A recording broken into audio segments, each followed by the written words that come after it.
Bismillahirrahmanirrahim. Alhamdulillahi rabbil alamin. Wa bihi nasta'in ala umuri dunya waddin. Wassalatu wassalamu ala asyrafil anbiya wal mursalin Sayyidina wa habibina Muhammadin wa ala alihi wa sahbihi ajma'in. Andai kata ada orang yang bertanya,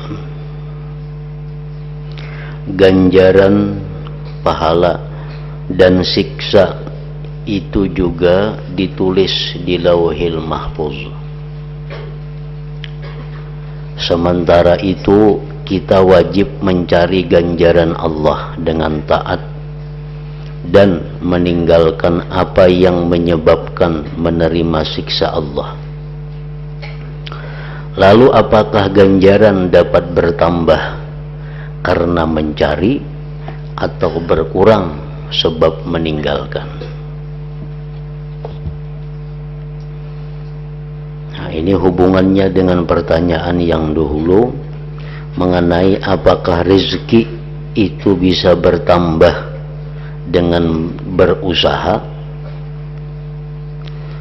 rezeki bisa berkurang lantaran kada berusaha.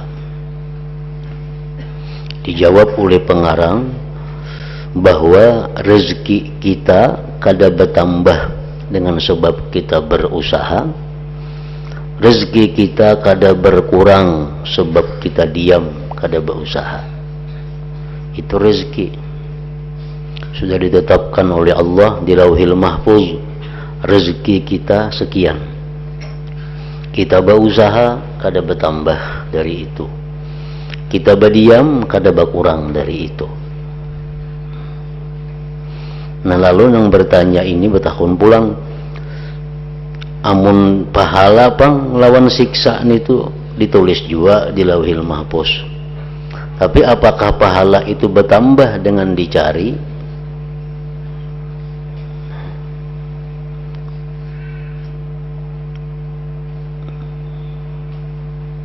Atau pahala itu bisa berkurang sebab kada dicari?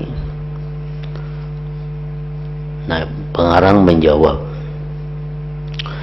ketahuilah bahwa mencari ganjaran itu, mencari pahala itu hukumnya wajib. Kenapa wajib? Karena Allah memerintahkannya.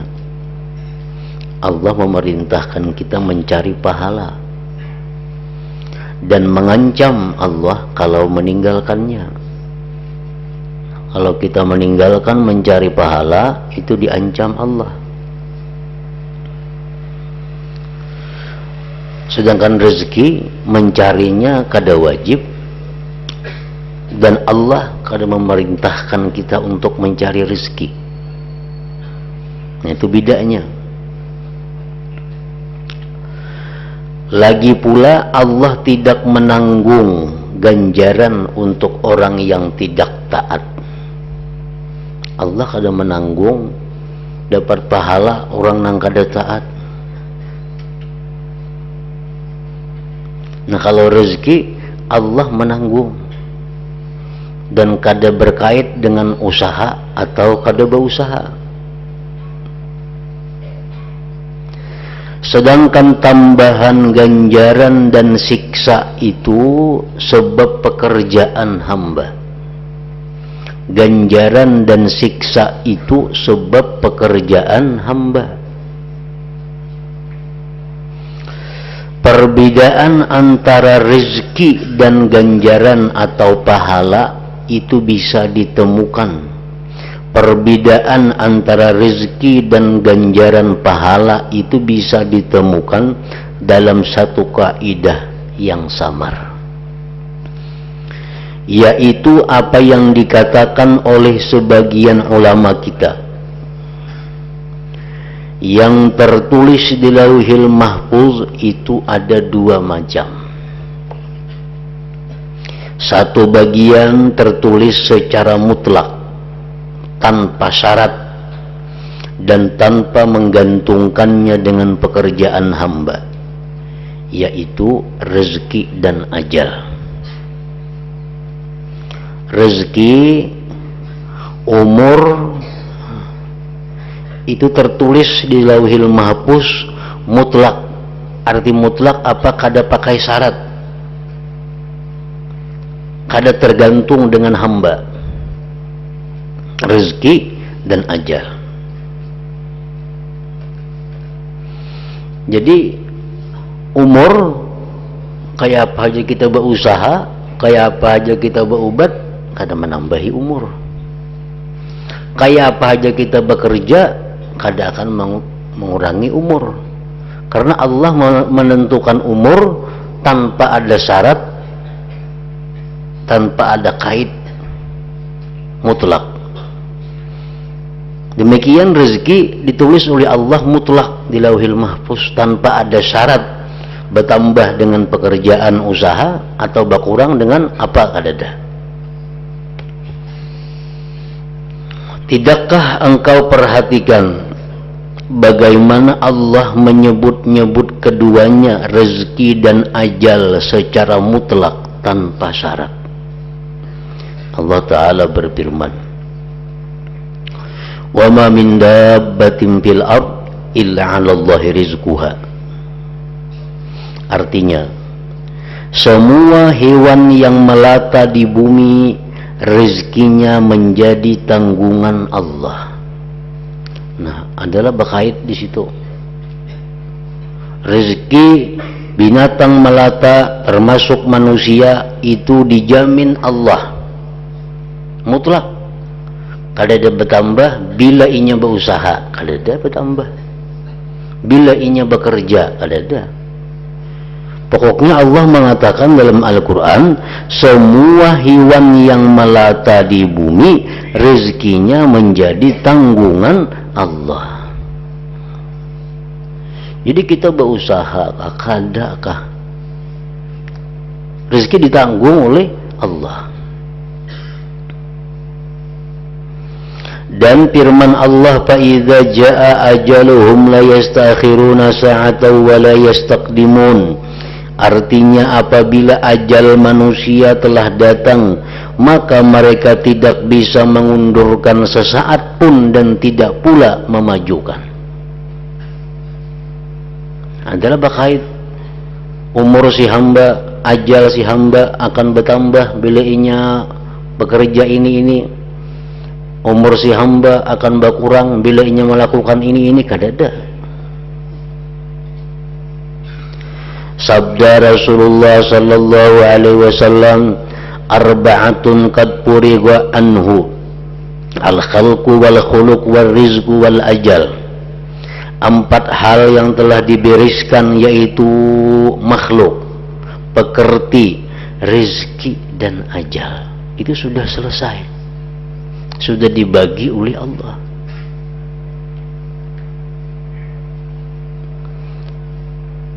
Nah, jadi yang pertama yang ditulis di Lauhil Mahfuz itu adalah sesuatu yang kada berkurang, yang kada bertambah dengan syarat, dengan kait.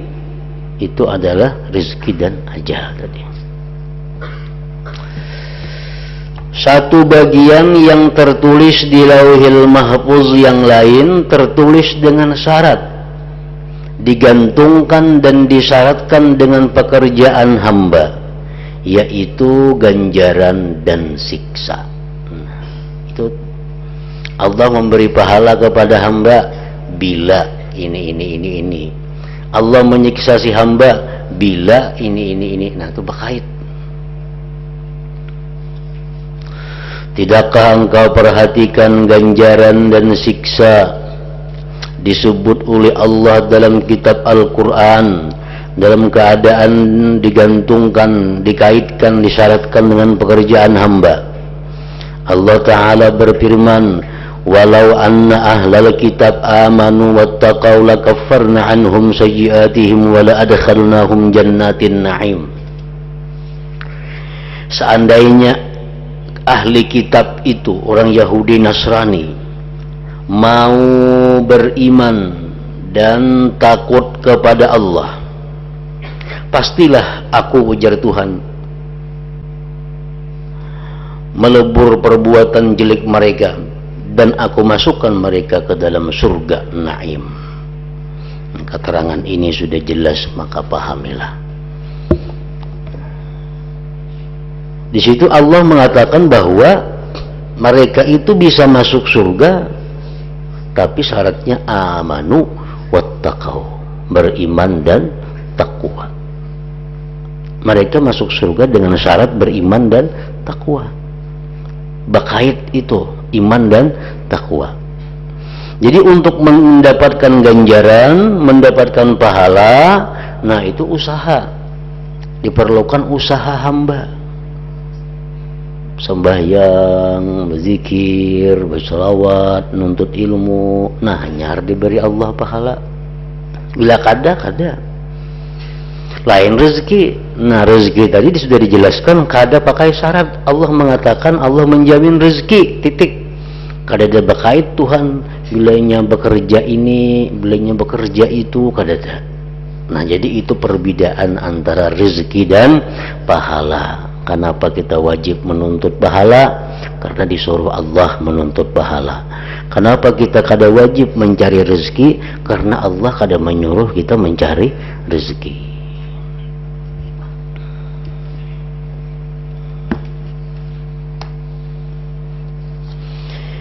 Jika ada yang berkata, kita melihat orang-orang yang mencari rezeki pada menemukan banyak rezeki dan harta, sedangkan orang-orang yang tidak mau mencari rezeki tidak mempunyai apa-apa dan fakir.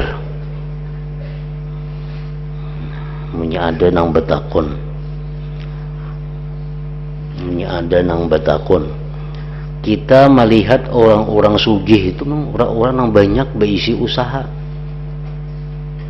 sedangkan kita melihat orang-orang yang kada berusaha itu kebanyakannya fakir, miskin. Nah, berarti kayaknya tuh usaha itu menambah rezeki. Buktinya makin banyak orang tuh berisi usaha, makin banyak rezekinya. Sedangkan orang yang kada berusaha dasar kada berduit. Nah, kayak apa nih tuh? Maka berusaha kada menambah rezeki, menganggur kada mengurangi rezeki. Rezeki sudah jelas ditentukan Allah, bulan dapat sekian, bulan dapat sekian. Tapi orang berusaha pina sugi-sugi, nah menganggur pina pakir-pakir. Nah, jawabnya, seakan-akan engkau tidak pernah melihat, seakan-akan engkau tidak pernah melihat orang yang rajin bekerja tetapi fakir. Banyaknya orang yang giat berusaha fakir juga. Seolah-olah engkau tidak pernah melihat orang yang tidak bekerja dan nganggur tetapi mendapatkan rezeki dan kaya. Banyaknya orang yang menganggur aja gawian, kada tapi sugih. Artinya kada berusaha, maksudnya menganggur tuh kada berusaha itu, kada berusaha ini, kada berusaha macam-macam, tapi ini sugih. Nah, ini semua fakta, kenyataan. Banyak orang yang sungguh bekerja hidupnya miskin. Banyak orang yang kada sungguh bekerja hidupnya kaya, banyak juga itu. Bahkan hal semacam inilah yang banyak terjadi.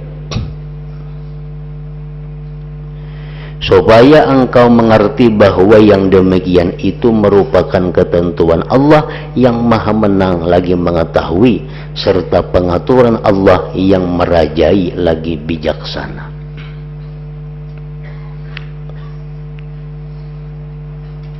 Nah, jadi di sini jelas kada bisa dipastikan bila orang tuh banyak usaha, banyak rezeki, kada tentu. Banyaknya orang yang banyak usaha, kayaknya gulung tikar, bangkrut ke rumah-rumah tak jual.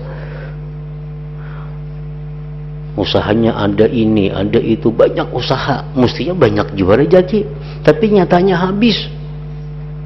Rumah, kendaraan terjual, hutang di situ kemari. Nah, itu fakta, kenyataan bahwa usaha itu bukan menambah rezeki.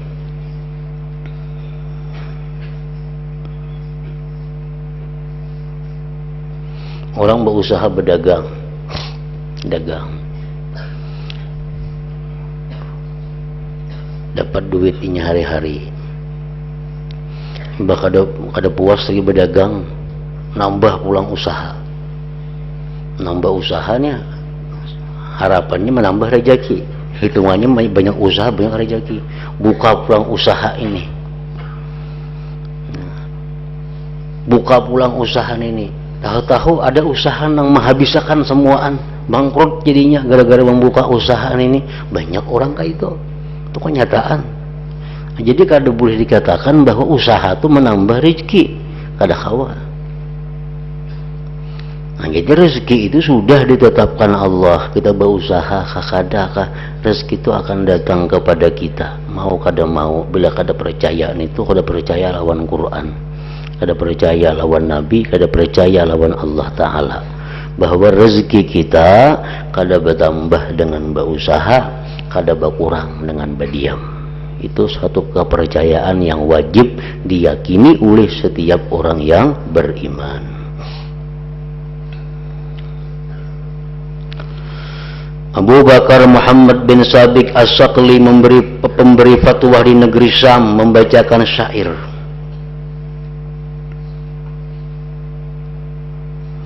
Kam min qawiyyin fi taqallubihi muhazzabir ra'yi anhu rizqu munharifu wa kam dha'ifin fi taqallubihi ka'annahu min khalijil bahri yagtarifu. Hadha dalilun ala anna al-ilaha lahu bil khalqi sirrun khafiyyun laysa yankashifu. Artinya banyak sekali orang kuat yang rajin mundar-mandir mencari rezeki, lagi pula jernih pendapatnya, tetapi rezeki Allah berpaling darinya. Banyak orangnya ini mundar-mandir, rajin berusaha, lagi pintar utaknya, sarjana orangnya S2 ahli ekonomi, usaha banyak, betita sarjana ekonomi, pintar urusan mencari duit, nyatanya bangkrut. Banyak itu. Sebaliknya banyak pula orang lemah yang nganggur, yang enggan mundar-mandir, SD aja kada tamat, namun seolah-olah ia tinggal mencibuk saja rezeki dari tepi laut. Banyak orang SD aja kada tamat, berusaha kada kakaruan, tapi rezekinya melimpah ruah. Ini merupakan dalil yang menunjukkan bahwa Allah Ta'ala itu mempunyai rahasia yang samar di kalangan makhluk yang tidak bisa terbuka rahasia itu.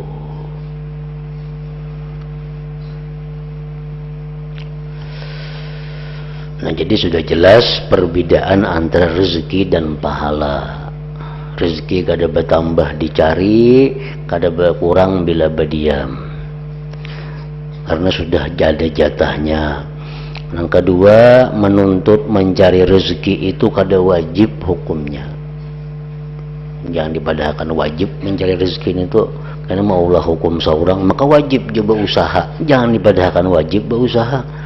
Allah tidak menyuruh kita mencari rezeki dalam Quran.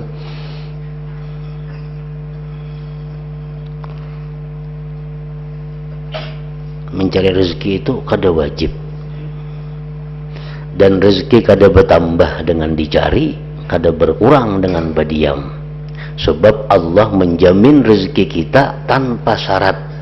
Allah menjamin rezeki manusia tanpa ada kait apapun. Lain dengan pahala. Nah, pahala itu kita wajib mencari karena Allah menyuruh, jelas menyuruh mencari pahala. Yang kedua, Allah Ta'ala mengkaitkan pahala dengan pekerjaan. Bila beriman, ku beri pahala. Bila bertakwa, ku beri pahala. Bila kada. Nah, itu berkait.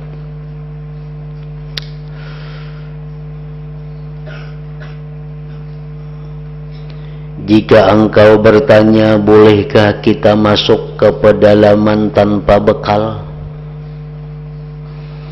Hendak ke hutan belantara sana, bolehlah kada bersanggun apa-apa. kada besangu iwak, kada besangu bares, kada besangu apa, tangan 10 aja unak berangkat ke hutan, tangan 10.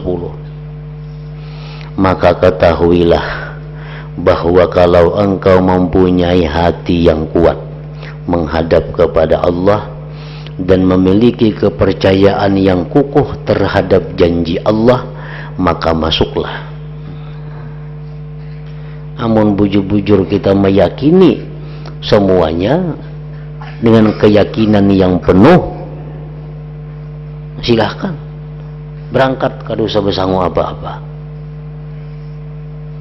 Tetapi kalau tidak, namun hati kada kekaruan, asa ragu-ragu, asa yakin, asa ragu-ragu, asa yakin, besangu kada, nah lebih baik engkau hidup seperti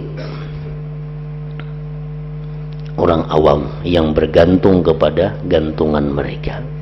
Asa ragu-ragu, kada usaha, baik jadi orang awam, bawa kampil, bawa kantungan, berangkat ke pedalaman. Nah, mun ragu-ragu. Napa bedanya? Orang nang yakin kepada Allah, ayo berangkat, kada besangu napa-napa.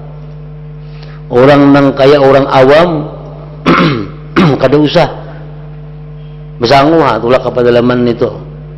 Kenapa bedanya? Maka sama aja. Orang awam enggak, orang nang yakin enggak, semuaan itu ditanggung oleh Tuhan. Kenapa? Orang yang sudah yakin silahkan masuk ke pedalaman, kada besangu. Sedangkan orang awam jangan, baik besangu. Apa alasannya berbeda?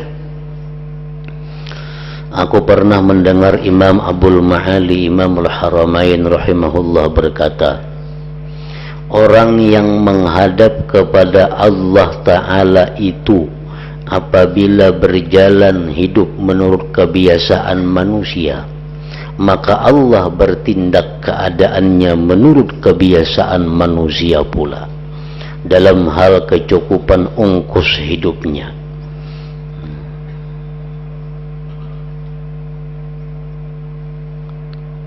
Allah Ta'ala itu memberi seseorang sesuai keadaan orang itu. Nah, kalau orang itu yakin 100% dengan Allah, maka Allah pun akan 100% memberi kepadanya.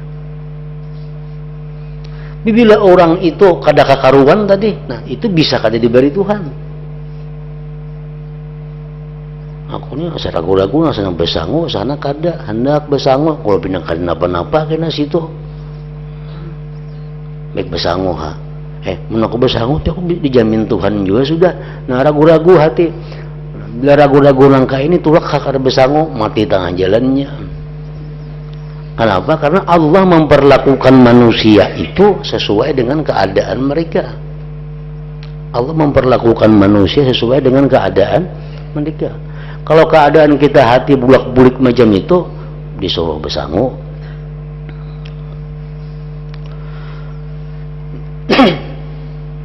Seandainya engkau bertanya, apakah engkau tidak pernah mendengar bahwa Allah Ta'ala berfirman, wa tazawwadu fa inna khairaz zad at-taqwa, sebaik-baik bekal adalah takwa. Nah, berbekallah, sebaik-baik bekal itu adalah takwa. Kan kita disuruh besangu tuh, besangu, tapi sebaik-baik sanguan itu adalah sanguan takwa. Nah, ketahuilah mengenai ayat ini terdapat dua pendapat. Satu, yang dimaksud ialah bekal akhirat. Artinya besangulah kamu untuk mati ke akhirat kaina. Sebaik-baik sanguan mati itu adalah takwa. Nah, semacam arti ayat itu. Karena itu Allah berfirman, khairuz zad at-taqwa. Dan Allah tidak berfirman hutamud dunia wa asbabuha, harta dunia dan sebab-sebabnya. Allah kada menyampaikan itu. Begitu, berbekallah kamu sebaik-baik bekal harta dunia dan ada Tuhan madahkan ke itu. Tuhan madahkan bersangulah kamu, sebaik-baik sanguan itu adalah sanguan takwa. Itu untuk orang-orang yang mati menuju akhirat, bersangu lawan takwa bekalnya.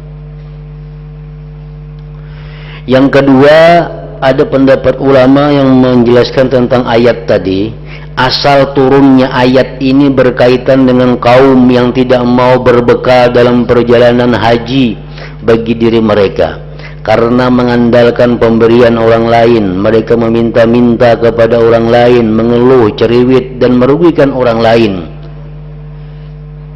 Pendapat yang kedua, bahwa ayat ini turun berkaitan dengan kaum muslimin yang naik haji kada besangun apa-apa. Akhirnya tahan jalan kena kelaparan, minta-minta lawan orang, mengemis lawan orang, memuyaki orang. Lalu Allah menurunkan ayat basango, anak tulak jangan minta-minta. Lalu mereka diperintahkan untuk berbekal dengan maksud mengingatkan bahwa berbekal dengan harta sendiri itu lebih baik daripada menerima harta orang lain dan mengandalkan pemberian mereka. Nah, demikianlah pendapatku, ujar Imam Ghazali. Jika engkau bertanya orang yang bertawakal itu apakah perlu membawa bekal dalam bepergian, kita bertawakal kepada Allah. Aku bertawakal kepada Allah. Namun apakah inya perlu membawa bekal? Ini sudah nyata, aku bertawakal kepada Allah. Hidupku, matiku, rezekiku dalam perjalananku, keselamatanku, kuserahkan lawan Allah 100%. Nah, kalau sudah hati kita macam itu, apakah kita masih perlu membawa sangu atau kada? Ketahuilah bahwa orang itu bisa saja membawa bekal, boleh saja membawa sangu, tetapi hatinya tidak tertanam kepada bekal tersebut. Hatinya kada tergantung dengan bekal itu. Sebab tidak boleh tidak, bekal itu merupakan rezekinya dan sebagai penegak dirinya. Orang itu hatinya tertanam kepada Allah dan pasrah kepadanya. Ia bisa mengucap rezeki itu telah dibagi dan sudah dibereskan. Kalau Allah Ta'ala berkehendak, bisa saja menegakkan diriku dengan rezeki ini atau dengan rezeki lain. Aku bersangu musafir, tapi sanguan pun belum tentu untuk aku. Nah, itu maka ayo bersangu kemana-kemana, bersangu duit, bersangu apa, tapi ingatkan hati kita berkata bahwa sangu ini adalah belum tentu rezekiku di tangan Allah, bukan di tangan sangu. Bisa aja rezeki nang kau bawa ini kada aku makan, nang lain nang kau makan.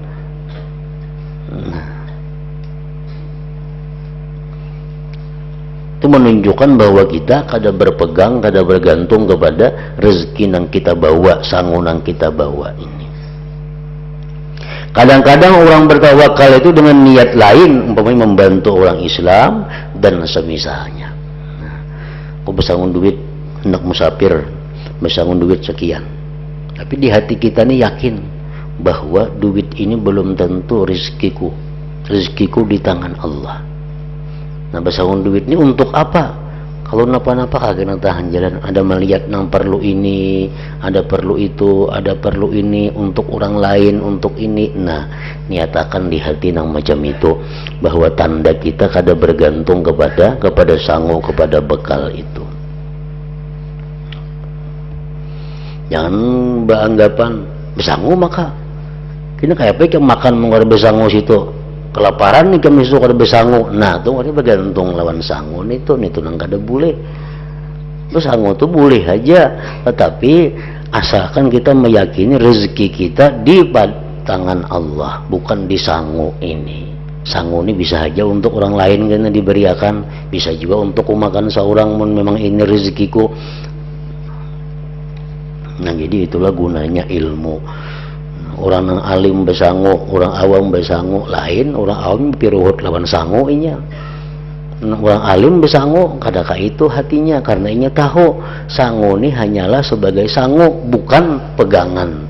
Peganganku tetap Allah, rezekiku tetap di tangan Allah. Sangu ini bisa juga rezeki, bisa kada, bisa ku makan, bisa kada, tergantung apa yang diberikan Allah. Yang penting bukanlah dalam hal membawa bekal. Itu kada penting bawa bekal atau kada membawa bekal, besangu atau kada besangu, itu kada penting. Melainkan perkara yang ada di hati, itu yang penting.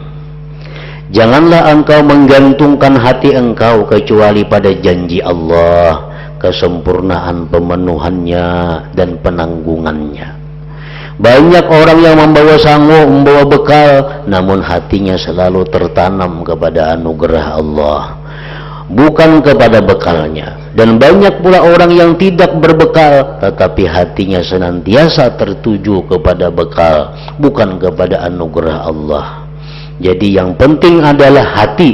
Nah, pahamilah keterangan ini, keterangan pokok ini, engkau akan cukup insyaallah ta'ala. Kok ada besanguan gintulak nih, ada besanguan gintulak, kenapa ada besangu jam di situ? Kok ada aja bisi kawan, bisi ula banyak aja kita nggak betah kelaparan. Nah ini orang nang uyuh bener, bujurainya kada besangu, tapi hatinya kepada kula, kepada kawan nang di situ ditujunya sampai jam memberi makaninya. Nah banyak orang nang besangu tapi bertawakal hatinya kepada Allah.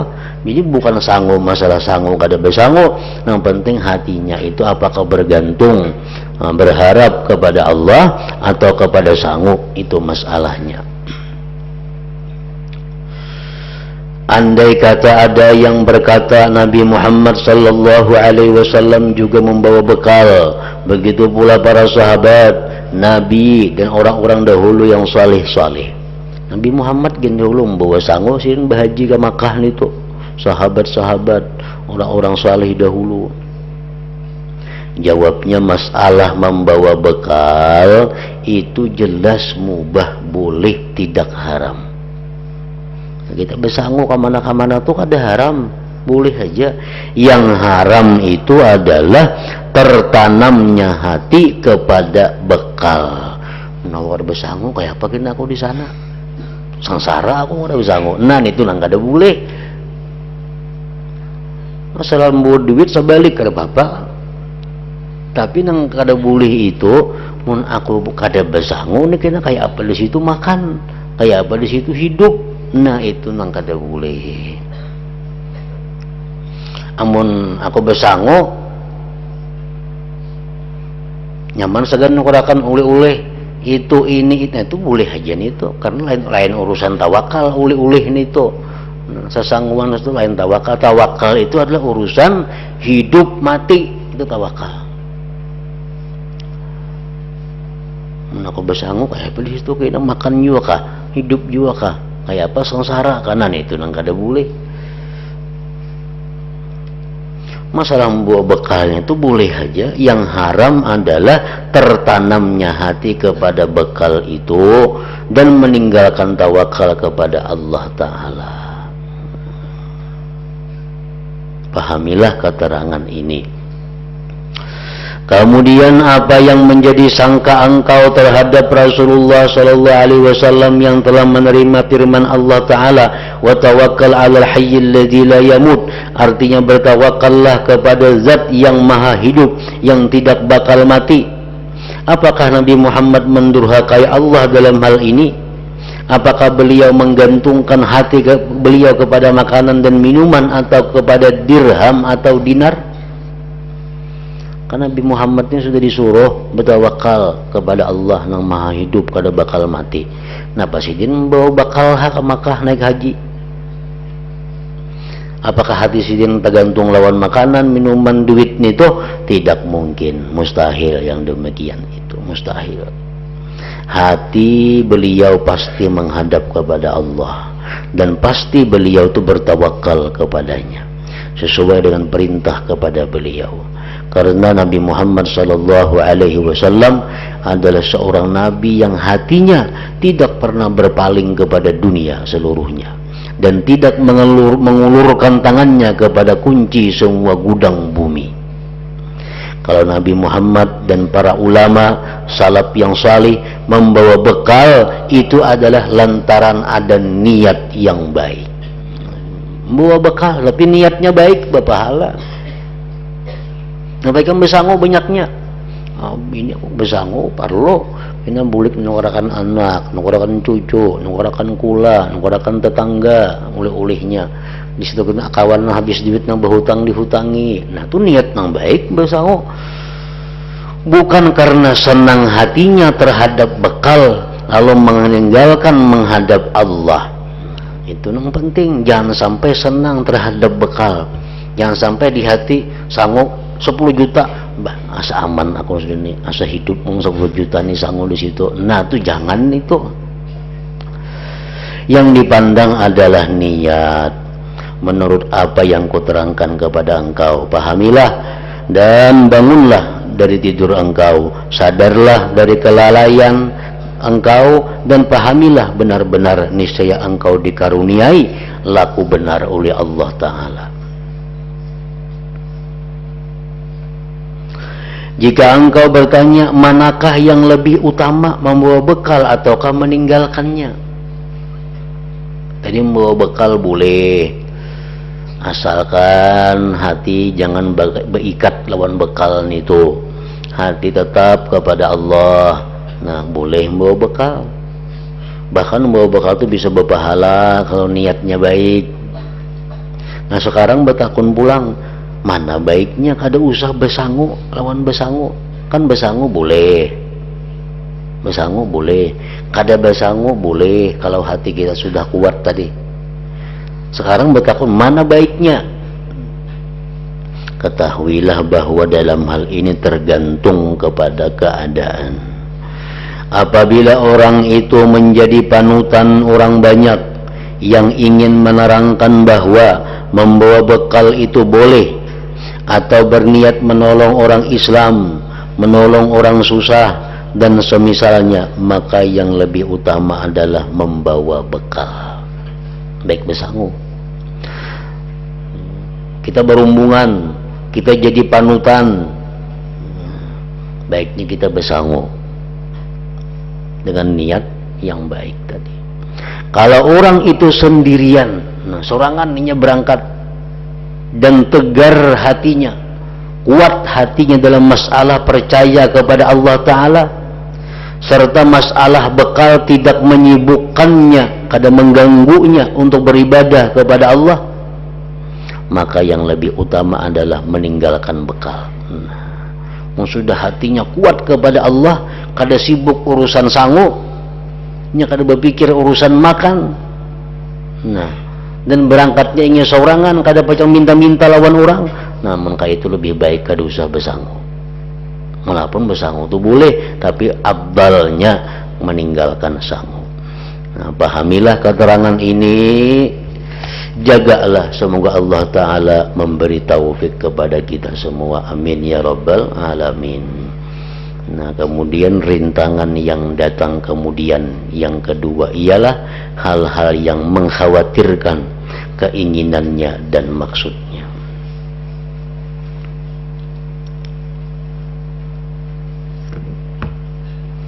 La hadratin Nabi sallallahu alaihi wasallam, al-Fatihah.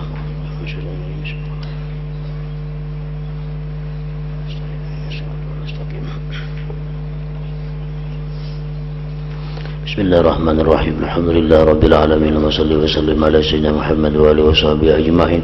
Allahumma ighfir lana ma akhta'na wa ma tahammadna wa ma asrarna wa ma a'lanna wa ma asrafna wa ma anta a'lam bihi minna, antal muqaddim wa antal muakhir, la ilaha illa anta, sallallahu ala sayyidina Muhammad wa alihi wa sallam.